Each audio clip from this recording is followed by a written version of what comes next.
दापोली शहरात मध्यरात्री एक खळबळजनक घटना घडली। खोत गल्लीतील अनेक गाड्यांची तोडफोड करण्यात आली, दुचाकी ढकलून देण्यात आल्या। त्यामुळे नागरिकांमध्ये भीतीचे वातावरण पसरले। मात्र काही तासातच दापोली शहर पोलिसांनी या घटनेचा उलगडा केला आहे। दापोली शहरातील खोत गल्लीत मध्यरात्री मोठा प्रकार घडला।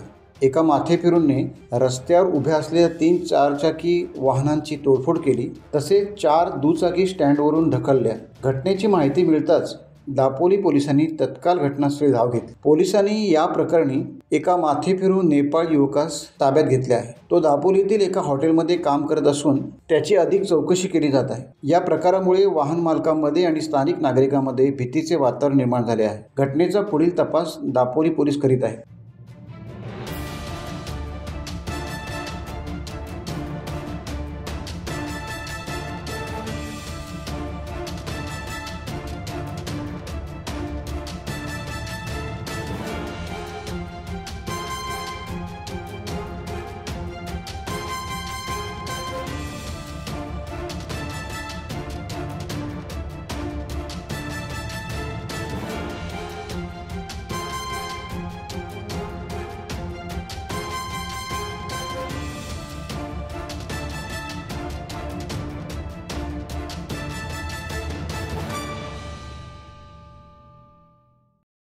टाइम्स डिजिटलला लाईक करा, सबस्क्राईब करा, शेअर करा आणि बेल आयकॉन दाबायला विसरू नका।